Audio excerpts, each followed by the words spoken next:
우리는 살면서 이게 삶이든 또 신앙생활이든 어려움 없이 어려움을 겪지 않고 그러면서도 성장하기를 바라는 마음이 있지만 인생이란 게 그렇게 녹록한 것이 아닌 것 같습니다. 그죠?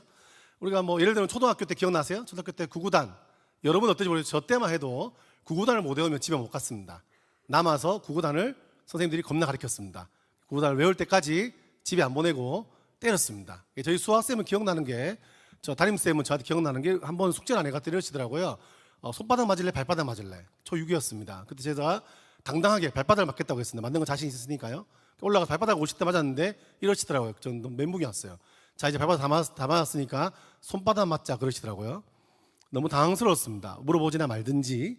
우리가 이제 수학이라는 것도 산수를 풀다가 플러스 마이너스 이런 걸 배우다가, 그럼 이제 대학 가면, 이제 고등학교 가면, 중학교 가면 새로운 걸 배우죠. 막 적분도 배우고 그러면 인생이 막 적분되는 거 그렇잖아요. 쉽지 않다고요. 근데 우리가 수능 시험을 쳐야 되는데 플러스 마이너스만 할 수 없죠. 이렇게 많은 사람들이 학생들을 만나오면 수학 공부 열심히 했어요. 근데 안 돼요. 이렇게 말하는데 집에서 오면 뭐 2시간 공부했고, 혹은 1시간 공부했고, 하다가 뭐 게임하다가 뭐 카톡 보다가 했던 것들을 보게 됩니다.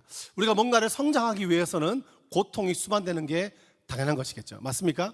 운동을 해보신 분들, 우리 교회에는 우리 헬스하는 분들이 많이 있잖아요. 우리 몸 좋은 분들 좀 있습니다. 우리 아까 싱어했던 우리 재호 형제는 거의 뭐 헬스 트레이너 아니겠습니까? 그리고 뭐 우리 가빈이도 있고 운동하시는 분들도 더 잘하시는 분 있었는데 올라갔어요, 위로. 누군지 알 것 같죠? 그 있잖아요, 그 트레이너. 누구셨죠? 필서 형제 맞습니다. 네, 잘 모르시네요. 네, 필서 형제. 필서 형제처럼, 네, 아주 헬스. 이렇게 헬스하면 처음에 이제 헬스장 가면 그게 있습니다. 특징이 있는데, 처음 오신 분들 좀 표가 나요. 보면 온 몸에 다 차려있고 이렇게 막 풀세트하고 진짜 열심히 하십니다. 특별히 이렇게 저도 기억나는 게 아주머니 한 분 이렇게 예전에 너무 열심히 뛰시는 거예요. 2시간 계속 하신 것 같은데, 계속 제가 갈 때까지 계속 합니다. 거의 뭐 입에서 거품 날 때까지 달리고 운동하시는데 2주째 보이지 않습니다. 이게 보면 이게 처음에 너무 달리면 안 되거든요. 처음에 할 때 이제 이게 이렇게 하는 것도 봉으로 시작했다가, 그죠? 조금씩 이제 무거움을 늘려가야 운동이 되는 거 아니겠습니까? 근데 맨날 똑같이 내가 이제 처음에 봉을 들었다고, 혹은 10kg 들었다고 계속 10kg만 들고 있으면 계속 힘듭니다. 10kg에서 15kg, 15kg에서 뭐 16kg 올라가야 근육이 생기죠. 운동하는 사람들이 말하기를 그 마지막에 그 마지막 한 번을 그때 들 때 막 도와주는, 그렇게 하잖아요. 막, 자, 한 번 더 해서 그때 마지막 그 한 번, 방금 한 번 해놓고 한 번 하고 했는데 또 한 번이라 말하는 야속한데, 계속 한 번 더 해야 근육이 생기는 것이죠. 그죠? 뭔가 고통을 수반해야 근육이 생기고, 마지막 한 번이 근육을 만든다라고 이야기하는 것 같습니다. 여러분, 운동하는 사람이라면 누구나 몸으로 아는 것이죠. 동일하게 인생도 마찬가지입니다. 인생의 고난과 어려움을 통해서 우리는 뭐가 생기죠? 인생의 근육, 마음의 근육이 생깁니다. 영적인 근육도 그런 것 같습니다. 오늘 사랑에 대한 얘기를 하는데, 사랑의 근육도 그렇습니다. 사랑에도 레벨이 있고 그 레벨이 올라가는 방식도 정확히 똑같은 것 같습니다. 사랑이라는 근육도 편할 때는 자라지 않습니다. 나랑 마음 맞는 사람, 나를 좋아해 주는 사람, 나에게 잘해 주는 사람을 사랑하는 건 빈 봉을 드는 거랑 똑같습니다.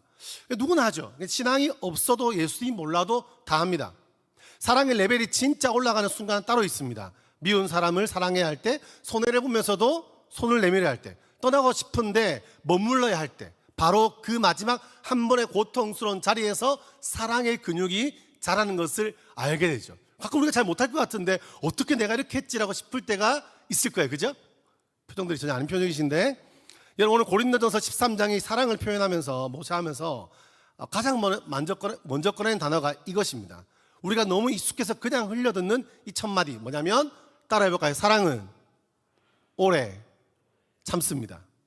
이게 헬라어로 마크로디미아인데, 오래 견딘다, 길게 고통을 짊어진다는 뜻입니다. 이거 생각해보면 충격적인 거죠. 사랑을 설명하는데 성경이 가장 먼저 꺼낸 단어가 이런 거죠. 설렘, 행복, 두근거림, 이런 게 아니라 사랑은 뭐다? 견딤이라는 거예요. 사랑은 견디는 거예요. 성경은 처음부터 말하는 거예요. 이렇게 말합니다. 사랑은 고통을 전제한다. 사랑은 고통을 전제한다. 사랑은 빈 봉이 아니라 무거운 무게라는 것을 말하고 있습니다. 여러분 인정하실 겁니다. 사랑을 해보신 분들, 그죠? 연애를 하시는 분들, 연애해보신 분들, 표정이 지금 안 한 분들이 대부분인 것 같은데, 해봤죠? 했다는 표정 지어보세요. 대충 이렇게 오랫동안 안 한 분도 했던 느낌을, 감각을 살려봐요. 다시 사랑을 우리 했어, 그죠? 첫사랑도 기억해보고 우리는 할 수 있습니다. 아무튼 사랑을 하면 처음엔 설렘으로 만나는 것 같지만 감당해야 될 무게가 있죠. 사랑하다 보면요, 맞지 않는 게 있습니다. 고난이 있고 고통이 수만됩니다. 이별 뒤도 마찬가지고 사랑하는 동안도 그렇습니다. 여러분, 우리는 오늘 이 마지막 한번, 조금만 무거워지면, 조금만 아프면 바로 이 봉을 내려놓고 우리는 쉽게 사랑하려는 것도 우리 마음 안에 있는 욕구 중에 하나이죠. 여러분, 이 시대에 대한 사랑을 진단할 때 사회학자들이 많이 진단하는데 몇 가지 특징들이 있더라고요. 첫 번째 이겁니다. 이 시대는 사랑을 쇼핑한다고 표현하더라고요. 앱을 켜고 0.5초마다 사랑을 넘기죠. 사진과 키와 연봉과 직업과 그걸 판단하고 넘기고 우리는 또 넘깁니다. 머릿속에 늘 손익계산서가 우리는 들어있습니다. 이 사람이 나에게 남는 게 있나? 더 나은 사람이 있지 않을까? 사랑한다고 말하지만 이 사람은 내가 뭔가를 줬을 때 받을 만한 사람인가? 사실은 사람을요, 매물처럼 쇼핑하는 것이죠. 그리고 이건 연애만의 일이 아니라 공동체 안에서도 우리는 사람을 고르죠. 코드가 맞고 편한 사람, 곁에만 머물고 어색하고 부담스러운 사람은 자연스럽게 피하죠. 맞습니까? 수련회 같은 거 준비하면 조 같은 거 하면 내가 저 사람과 같은 조에 있으면 좋겠는데, 혹은 저 사람만 안 했으면 좋겠는데, 내가 무슨 팀을 하면 이번 팀에 들어가야 되는데 누가 있습니까? 라고 질문하면서 그 인간이 있으면 난 안 들어가. 물론 상황마다 그럴 필요가 있을 때도 있습니다. 아무튼 공동체 안에서 우리가 취향의 모임을 하려고 하는 사람도 있죠. 두 번째 특징은 뭐냐? 우리는요, 사랑을 너무 쉽게 삭제한다는 겁니다. 조금 서운하면 잠수 타고 일십하고 없던 사람처럼 지웁니다. 연인도 친구도 지체도요. 묶이는 건 싫고 외로운 것도 싫어서 언제든 지울 수 있는 느슨한 연결만을 원하고 살아갑니다. 솔직히 떠올려 봤을 때 지금 우리가 휴대폰에 읽고도 답 안 하는 메시지가 몇 개가 있습니까? 물론 까먹고 못하는 경우도 있습니다. 마음속에서 조용히 정리한 사람은 몇 명입니까? 우리는 그것을 거리두기라고 부르지만 그 사람에게 어느 날 아무 설명 없이 문이 닫히는 경우도 많이 있지요. 한때 형제 자매라 부르는 사람을 조용히 지워버립니다. 이렇게 말하죠. 저는 평소는 잘 품어내지만 한번 이런 일이 있으면 그 사람이 그렇게 하면 저는 제 마음에서 지워버립니다. 그냥 삭제해버립니다. 이런 생각하는 사람들이 많이 있죠. 셋째는요, 우리는 상처가 무서워서 도망치기도 하는 시대입니다. 좋아하면서 다가가지 않고 가까워질만 하면 일부러 거리를 둡니다. 왜요? 다칠까봐, 걱정스러워서, 손해볼까봐, 사랑하기 전에 발을 뺍니다. 우리는 그것을 쿨하다고 부르지만 사실은 그 마음속에 있는 내면에 불안과 두려움과 상처가 있지요. 오늘 가장 영향력 있는 사상가로도 불리는 에바 일루즈라는 사회학자가 있는데, 이 사람은 현대인은 왜 사랑하면서도 외로운가라는 대한 이야기를 많이 했고 책에서 여러 번 언급하고 있습니다. 첫 번째 진단은 이겁니다. 왜 현대인들은 사랑하면서도 외로운가? 첫 번째 진단은 뭐냐? 사랑이요, 시장이 되었다는 겁니다. 일루즈는 2007년 쓴 감정자본주의라는 책에서 감정자본주의라는 표현을 그 책 제목처럼 쓰고 있는데요, 가성비를 따지고 더 좋은 상품을 고르는 시장의 논리가 이제 우리의 가장 내밀한 사랑까지 점령했다는 겁니다. 그래서 뜨거워야 할 사랑이 계산기처럼 차가워졌습니다. 우리가 사람을 쇼핑하는 것처럼, 언제나 인터넷으로 쇼핑해서 가성비가 뭐가 좋은 것처럼 우리가 속물이 아니라 사랑이 시장이 된 시대에 태어났기 때문에 이 시대의 사람들은 그렇게 사랑을 한다는 겁니다. 그래서 더 외롭다는 거죠.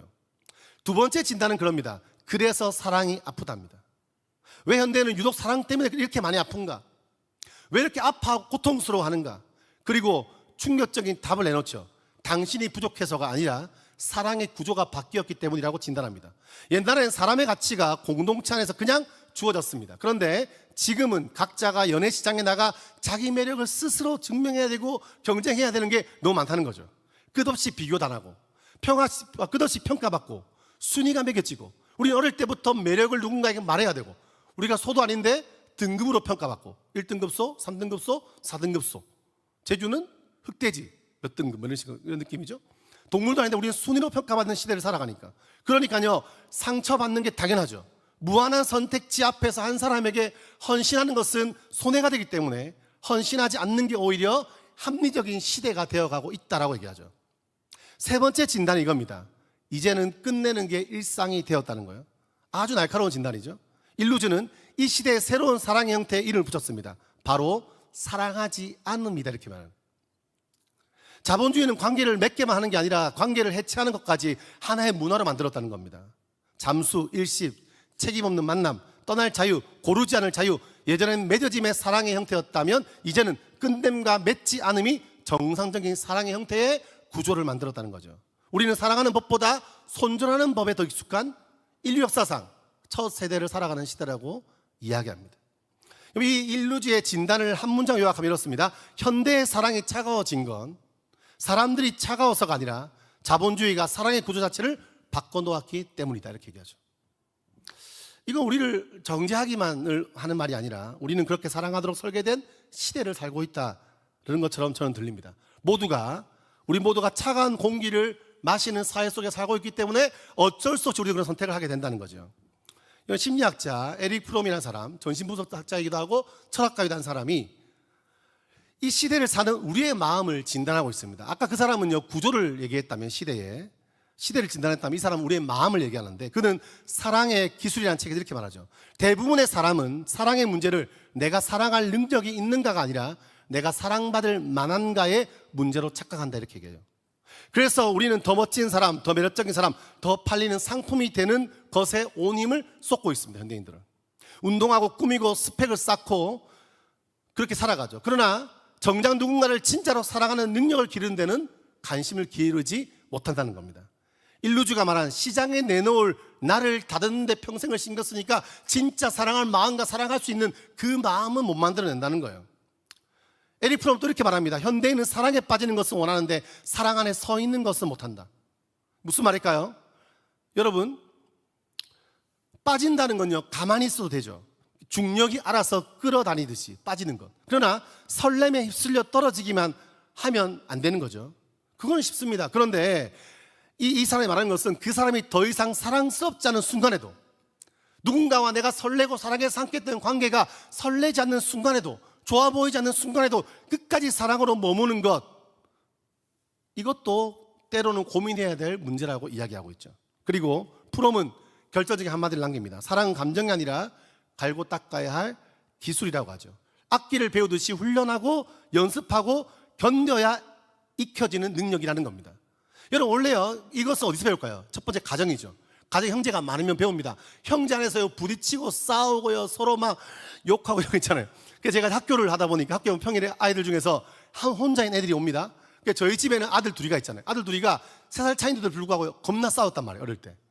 서로 엄청 이기적입니다. 양보도 하고 부딪혀가면서 부모의 도움을 통해서 그때 서로 양보하는 걸 배우고 물어보는 걸 배우는 스타일입니다. 우리 이현이 같은 경우는 남의 걸 함부로 잘 쓰거든요. 약간 아빠를 닮았어요. 제가 주로 이렇게 뭔가 이렇게 볼펜 같은 거 빌리고 나도 모르게 가져가는데, 여러분, 제가 도벽이 있어 그런 게 아닙니다. 까먹어서 저도 모르게 옛날 버릇이 나오는 거긴 하지만 여러분 죄송합니다. 언제든 마음속에 꿍하지 마시고 제가 달라고 말씀하시면 없을 수가 있기 때문에 더 비싼 걸로 사드리겠습니다. 근데 이현이가 계속 배우니까 형이 그걸 싫어하는 거 아니까 어젯밤에도 물어보더라고요. 형, 이거 장난감 써도 돼? 이렇게. 형, 이거 내가 한번 써도 돼? 물어보더라고요. 그러면서 연습을 하고 사랑의 관계를 만들어가는 겁니다. 근데 있잖아요, 혼자인 애들이 학교에 오잖아요. 겉은 멀쩡해 보이는데 애들이 얼마나 싸우는지. 친구 둘이서 둘 다 혼자야. 겁나 싸웁니다. 애가 초등학교 때 중1 때 왔던 애들인데 진짜 그냥 우리 집에 노는 6살짜리 9살처럼 중1들이 막 싸우는 겁니다. 근데 그 과정을 엄청 거쳐갖고요, 인간 돼서 고3 돼서 졸업하고 나갔어요. 그런 시간을 겪는 거죠. 또 그 다음 어디입니까? 학교에서 그걸 경험하는 겁니다. 학교에서 원래 부딪히고 경험한 갈등이, 요즘에는 조금만 부딪히고 갈등 어떻게 됩니까? 학폭이 열고 이러니까 바로 창교육하러 가야 되죠. 그러니까 이게 보니까 이제 그러니까 쉽지 않은 거예요. 만들어지지가 않아요. 원래 학교에서 하는 겁니다. 그리고 또 어디서 할 수 있죠? 교회에서 그런 시간을 가지는 거예요. 갈등하고 부딪히고, 그러면 사랑을 연습하는, 갈고 닦는 사랑의 연습하는 게 교회란 단위에서 하는 거고, 교회 공동체를 경험했던, 제대로 경험한 사람들은요, 깊숙이 있던 사람은 그거 연습이 많이 됩니다. 나 교회에서 진짜 열심히 하고 중고등부 때 진짜 많이 했는데 나 지금 그거 사회성도 잘 안 되고 사람도 잘 안 되는데, 그 사람은 원래 기본 자체가 좀 어려웠던 사람. 잘한 거예요. 그렇게 생각하지, 알겠죠? 많이 잘한 거예요. 그것도 없었으면 어쩔 뻔했어, 맞죠? 그럼 기억하셔야 됩니다. 혹시 나는 지금 또 안 돼 있다, 이런 사람들은 뭐 하는 거예요? 이 청년부에서 하는 겁니다. 청년부에서 갈등에 부딪히고 나아가서 사랑을 연습하고 갈고 닦고 상처받으면서 연습하는 이 공동체가 교회라는 공동체입니다. 와서 그냥 예배드리고 기도 짝하고 주님 왔다 갑니다, 이게 아니에요. 여기서 그걸 연습해야 돼요. 아니면 회사에서 하든지 어딘가에서 하게 돼요. 안 그러면 가정에 가서 결혼하고 나서 겁나 힘듭니다. 그때 가서 아주 그냥 힘들게 보내는 겁니다.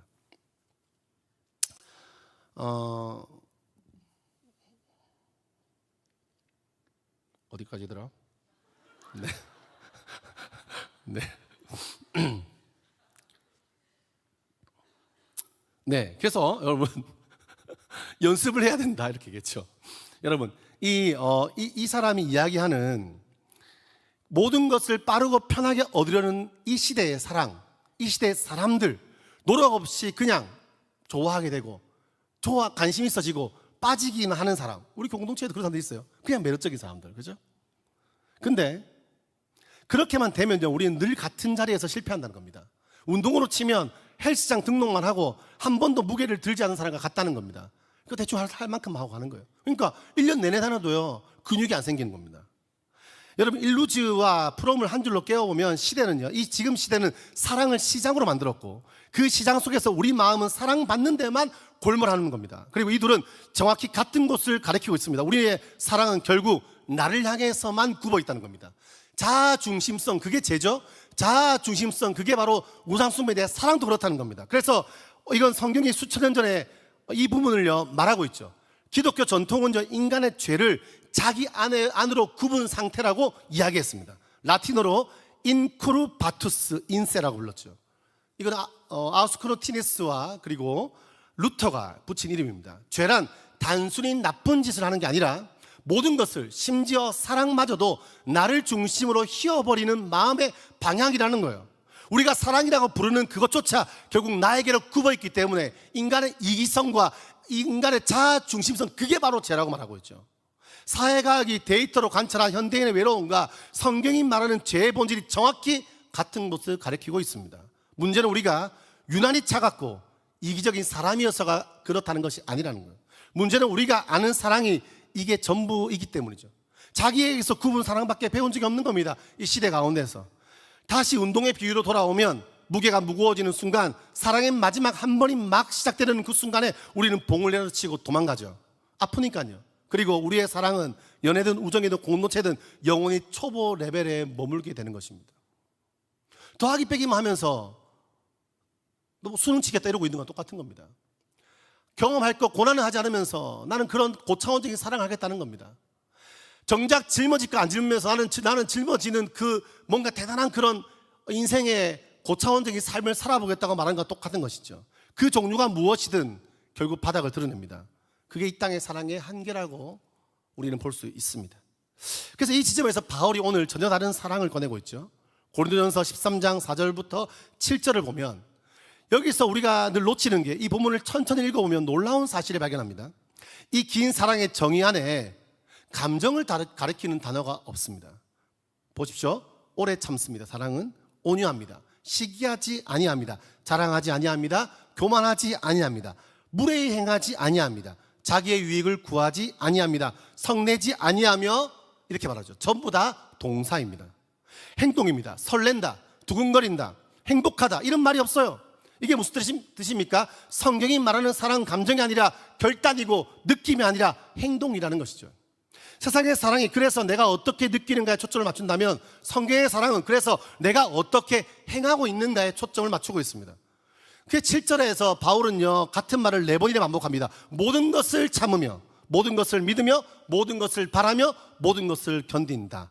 모든 것이 총 몇 번? 대답해 주세요. 4번입니다. 일부가 아니라 전부이죠.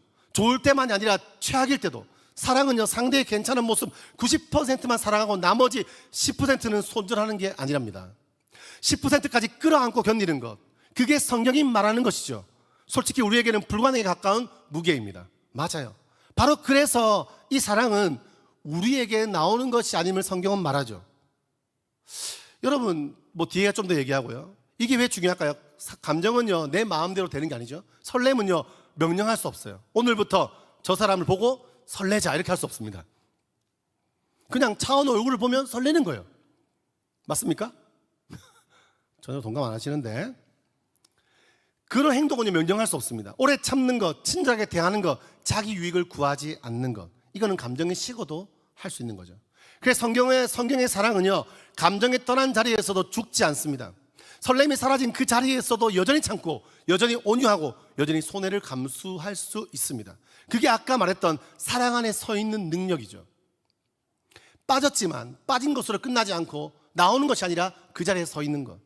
이 사랑을 헬라어로 성경에서 뭐라고 하냐? 아가페라고 이야기합니다. 그리고 아가페의 출처는 사람이 아니죠. 요한일서 4장 8절에 이렇게 말합니다. 하나님은 사랑이시라. 믿으시는 분 아멘. 여러분, 하나님이 사랑을 하신다고 말하지 않아요. 하나님이 사랑이시다라고 말합니다. 사랑이 하나님의 기분이나 행동이 아니라 하나님의 본질 그 자체의 힘을 말하고 있어요. 그래서 이 사랑은 무조건적입니다.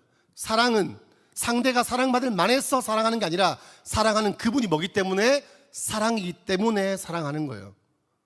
이 차이가 뭘까요, 여러분? 누군가 나에게 상처를 줬을 때 세상의 사랑은 이렇게 반응합니다. 내가 나한테 어떻게 그래? 그럼 나도 끝이야. 근데 아가페는 다르죠. 오래 참습니다. 한 번 더 기다립니다. 성을 내지 않습니다. 받은 상처를 장부에 적어두지 않습니다. 15장 5절이 그렇게 말하죠. 악한 것을 생각하지 아니하며. 이 구절의 원어는 이거예요. 받은 잘못을 회개 장부에 기록하지 않는다는 겁니다. 우리는 한 번 받으면 어떻게 합니까? 그 마음속 깊은 곳에요, 장부에다가요 엑셀까지 막 해서 저장해 놓습니다. 언젠가 끄집어내서 폭발합니다. 근데 아가페는 어떻게 합니까? 그 장부를 통째로 찢어버립니다. 리셋해 버립니다. 없는 것처럼 여깁니다. 근데 이 아가페, 이 사람의 가장 높은 레벨, 가장 무거운 무게를 끝까지 들어 올리신 분이 누구입니까? 예수님이죠. 로마서 5장 8절 말씀에 우리가 아직 죄인 되었을 때에 그리스도께서 우리를 위하여 죽으심으로 하나님께서 우리에 대한 자기의 사랑을 확증하셨습니다. 믿으시면 아멘 합시다. 한 단어 한 단어를 꼽씹어보면요, 우리가 사랑스러울 때가 아니라 죄인일 때, 우리가 줄 게 있을 때가 아니었어요. 아무것도 없을 때 손해를 따지지 않고 목숨까지 내어준 사랑이 바로 예수 그리스도의 아가페 사랑이라는 겁니다. 여러분들은 다 그 사랑을 받은 자들이죠. 세상의 사랑과 정반대입니다. 세상의 사랑은 내가 사랑스러우니까 머리부터 발끝까지 사랑스러워. 조건이 사라지면 사랑도 사라지죠. 그런데 십자가의 사랑은 이렇게 말하고 있습니다. 내가 사랑스럽지 않아도, 내가 나에게 등을 돌려도 내가 너를 사랑하기로 했다. 그냥 빈 봉이 아니라는 겁니다. 인류 역사상 가장 무거운 무게입니다. 그리고 예수님은 그 무게 앞에서 도망치지 않고 사랑의 마지막 한 번을 십자가에서 들어 올리고 있으시죠. 여러분, 겟세마네 동산을 기억하십니까? 예수님도 그 무게가 너무 무거웠어. 그 사랑의 바벨의 무게가 너무 무거워서 고민하죠. 내 아버지여, 만일 할만하다면 이 잔을 내게로 지나가게 하옵소서. 땀이 핏방울같이 되도록 기도하셨습니다. 사랑의 무게가 가벼워서 드신 게 아닙니다. 그분이 신이기 때문에 쉽게 한 게 아닙니다. 너무 무거워서 피땀을 흘리시면서도 그러나 도망치지 않으셨습니다. 그 기도했습니다. 그러나 나의 원대로 마옵시고 아버지의 원대로 하옵소서. 다른 말로 하면 내 원대로 말고 아버지의 사랑대로 하옵소서. 이게 마지막 그 사랑의 한 번이었죠. 그 십자가는 하나님이 우리를 향한 무게를 단 1g도 줄이지 않는 끝까지 다 드신 놀라운 차례죠. 그리고 고린도전서 13장 8절은 결정적인 한마디를 덧붙입니다. 사랑은 언제까지나 떨어지지 아니하되. 여러분, 세상의 모든 사랑에는요 유효기간이 있다고 했습니다. 연애도 우정도 공동체도 결국 바닥을 드러냅니다. 근데 아가페는요 유효기간이 없습니다. 떨어지지 않습니다. 영원합니다. 이 땅의 사랑이 멈추는 그 자리에서 하나님의 사랑은 지금도 지속되고 있습니다. 믿으십니까? 근데 오늘 바울은 고린도 교인들에게서 이 사랑에 대한 이야기를 왜 구구절절하고 있습니까? 그냥 결혼식장에서 하는 나긋나긋한 사랑 구절 느낌은 아니죠. 이 본문의 원래 맥락은요 전혀 달라요. 싸움이 끊이지 않았던 교회 공동체에게 했던 말입니다. 고린도 교회는요 나눈 것처럼 너무너무 화려한 교회였습니다. 방언도 합니다. 예언도 합니다. 지식이 넘칩니다. 은사가 차고 넘치는 교회였습니다. 요즘식으로 말하면 능력 있는 교회였습니다. 근데 그 교회가 속으로는요 콩가루였습니다. 서로 내 은사가 좋아, 우리는 파가 있어, 누구 파야? 파벌을 나누고 약한 형제를 무시하고 심지어 서로 소송까지 걸고 겉은 화려했는데 바닥이었던 교회였습니다. 능력 있는 교회. 어쩌면 성안교회는 제주도에서 능력 있는 교회일 수 있습니다. 오늘 아침에 도지사님이 예배 들어오셨던데 사람이 많이 모이는 곳이니까 오겠죠. 사람 많이 모이는 겉으로 화려하고 능력 있는 제주도의 청년부 중에서 인원이 가장 많은 교회 공동 중에 하나 능력 있는 교회입니다. 근데 돌아봐야 됩니다. 우리의 속은 어떻습니까? 우리의 내면은 어떻습니까? 이 공동체의 진짜 분위기와 이 공동체 안에 살아있는 사랑과 색깔은 어떻습니까? 물어봐야 됩니다. 우리의 바닥은 어디입니까? 능력은 뛰어난데 인성은 별로인 사람들에게 따지면, SNS는 화려한데 정작 곁에 진짜 사람이 없는 사람들, 교회는 열심히 다니는데 정작 옆 사람은 사랑하지 못하는 사람들의 이야기가 고린도전서의 이야기입니다. 그러니 고린도서 13장에 다루는 사랑은 처음부터 연인의 사랑만을 말하는 게 아니죠. 한 교회 안에서 같은 예배를 드리면서도 서로 자랑하고 무시하고 갈라섰던 지체들 사이의 사랑을 말하고 있습니다. 끼리끼리 모이고 쉽게 손절하고 부담스러운 사람은 피해가고 둘러가는, 그게 고린도 교회의 모습이죠. 운동 비유로 말하자면 고린도 교회는 화려한 무게는 척척 드는 것 같지만 정작 기본기는 빼먹은 공동체였습니다. 멋있어 보이는 동작은 다 하는데 진짜 잔 근육은 없습니다. 뭔가 겉으로 막 단백질 먹고 막 힘은 키우는 것 같아 정작 그 내면에 진짜 건강은 없는 것과 똑같은 거죠. 그래서 바울이 12장과 14장 사이에 그 은사 이야기의 한복판에 뻥 하고 사랑을 터뜨리는 겁니다. 사랑의 폭탄을 터뜨리고 있습니다. 그리고 1절부터 3절에서 충격적인 말을 던지죠. 내가 사람의 방언과 천사의 말을 할지라도 사랑이 없으면 소리나는 구리와 울리는 꽹과리가 된다. 예언하는 능력이 있어 모든 비밀과 모든 지식을 알고 산을 옮길 만한 모든 믿음이 있을지라도, 여러분 믿음이 좋고 모태신앙이고 교회 생활 화려하게 하고 나름대로 열심히 하고 있다 할지라도, 그 모든 믿음이 있을지라도 사랑이 없으면 내가 아무것도 아니다, nothing이다.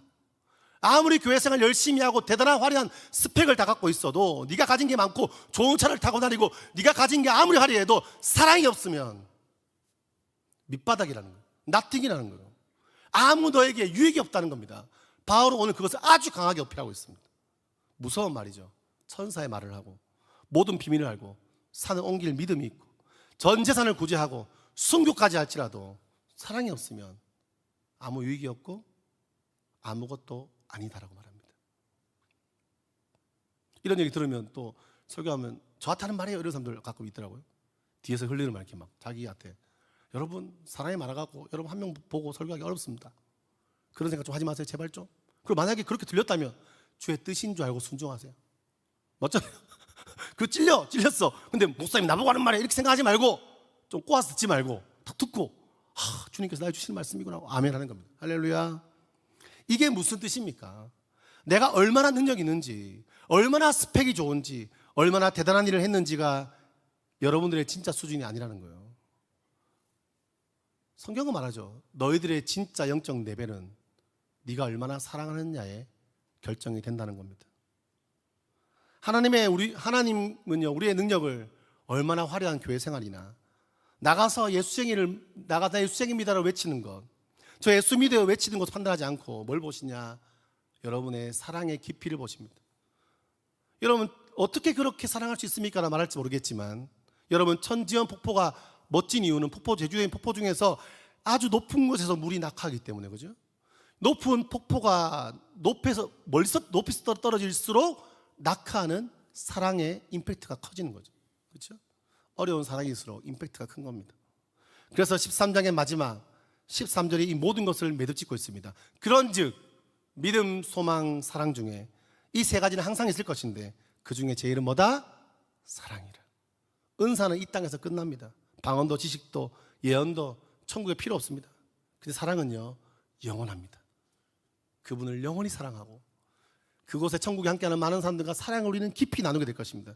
그 사랑은 가장 좋은 길이고 가장 큰 것이죠. 여러분 참 부담스러운 이야기를 들었을지 모르겠습니다. 근데 여러분 우리가 이 말씀 안에 직면할 때마다 내 사랑이 가짜 같고 자기중심적이었고 거래 같고 그런 마음을 느끼는 게 정상입니다. 나의 사랑은 너무 빈약하구나, 이 수준밖에 안 되는구나. 저도 이 말씀을 준비하며 저에게 동일하게 고백했던 말이고, 여러분들은 말씀을 들으며 그런 고백을 할 수 있어야 합니다. 근데 오늘 이 말씀의 핵심은 더 사랑하라는 채찍질이 아닙니다. 솔직히 우리는 아무리 이를 악물어도 아가페 사랑을 스스로 짜낼 수 없는 존재임을 알아야 됩니다. 내가 좀 사랑 좀 잘하는 사람이야, 아주 교만한 겁니다. 여러분의 사랑의 힘으로 된 게 아닙니다. 여러분의 마음의 넓이가 커서 그런 거 아닙니다. 그분의 사랑 때문에 조금 흉내조차 낼 수 있는 존재이죠. 자기 안으로 굽은 마음은요 의지로 펴지지 않습니다. 이제부터 이기적이지 말아야지 결심한다고 펴지는 게 아닙니다. 답이 어디 있냐?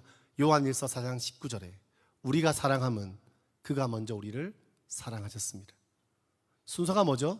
우리가 사랑에 사랑받은 게 아니라 먼저 사랑하셨기 때문에 사랑할 수 있다는 거예요. 여러분, 아까 에릭 프로이 말했던 것처럼 현대인은 어떻게 사랑받을까만 고민한다고 말하죠. 그런데 복음의 놀라운 소식은 우리가 그렇게 갈망하던 그 사랑을 우리는 이미 뭐라고요? 받았다는 겁니다. 받으려고 발버둥 칠 필요가 없다는 겁니다. 여러분들이 자격이 없을 때, 아무것도 아닐 때, 나중일 때, 그 부족할 때, 연약한 자리에 있을 때, 그 실패의 자격이 없을 그때에 이미 그 사랑을 받았다는 거예요. 이거 믿으세요, 여러분? 여러분, 이 사랑을 바로 알고 그 사랑을 충만하게 누리면 우리는 누군가의 사랑받기 위해 그렇게 노력하고 애쓸 필요가 없습니다. 한번 따라해 볼까요? 우리는 이미 놀라운 사랑을 받았습니다. 믿으시는 분 아멘. 이게 복음이죠. 세상은 사랑받으려면 더 괜찮은 사람이 돼야 되라고 말하지만 더 예뻐지고 더 성공하고 더 쓸모 있어야 사랑받는다고. 그런데 우리는 평생 사랑받을 자격을 증명하느라 사람들은 지쳐가게 될 것인데, 십자가는 정반대를 말해요. 너는 증명하지 않아도 된다. 네가 가장 형편없을 때, 너는 자격이 0일 때, 1도 아닐 때, 그때 이미 사랑받았어. 이 사실이 진짜로 믿어지는 그 순간 우리는요, 더 이상 사랑을 구걸하지 않아도 됩니다. 받은 사랑 우리는 누구에게 줄 수 있게 됩니다.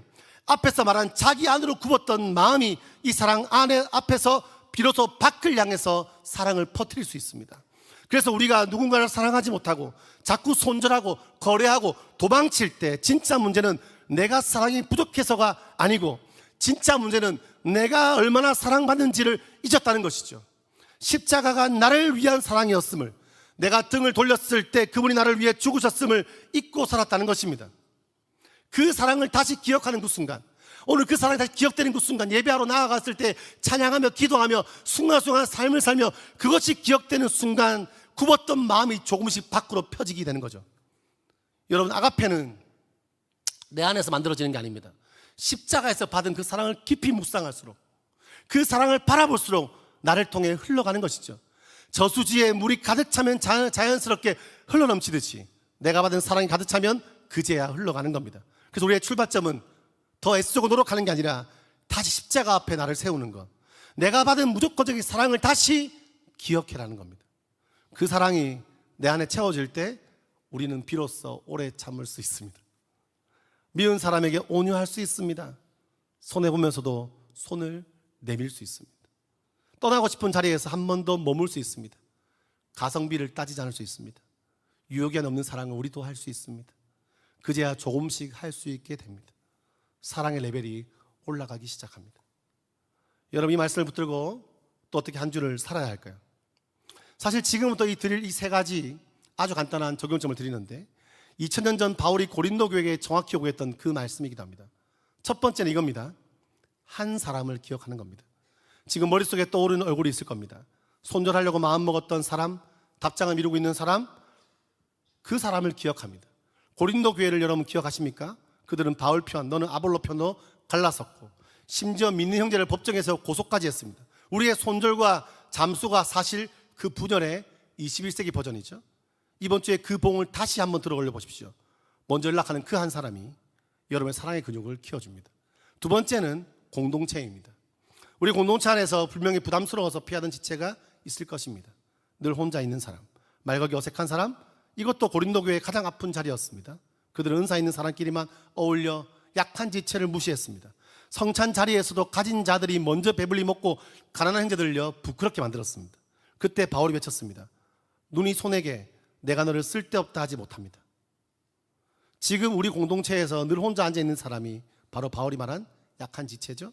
이번 주엔 일부러 그 사람 옆에 앉고 그 사람과 연락하고 함께 밥을 먹고 우리 시간을 함께 보낼 수 있는 그 자리가 진짜 무게를 드는 자리가 거기입니다. 마지막 셋째는요, 가장 가까운 사람입니다. 사실 우리가 가장 사랑하기 어려운 사람은 멀리 있지 않죠. 가족일 때가 있습니다. 매일 보니까 가장 쉽게 함부로 하고 가장 쉽게 정을 떼는 대상입니다.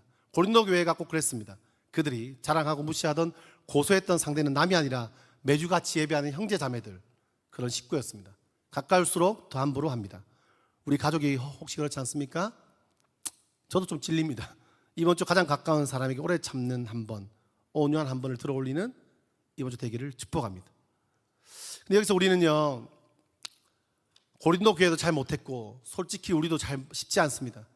갈라서고 무시하고 가까운 사람에게 함부로 하는 그 본성을 우리 힘으로 하기가 너무 어렵습니다. 이 고린도 근데 그런 엉망진창인 교회에게 바울이요 13장을 다시 한번 내밀고 있죠.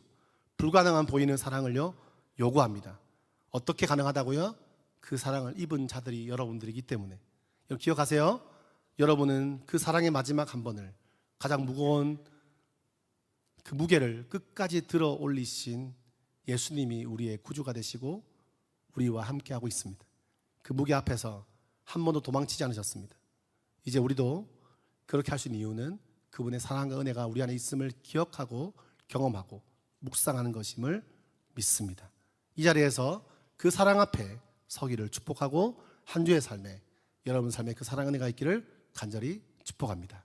약하지만 약한 우리를 통하여 크신 주님이 일하시는 걸 경험하는 한 주가 되기를 축복합니다. 같이 한번 우리 찬양 드리겠습니다.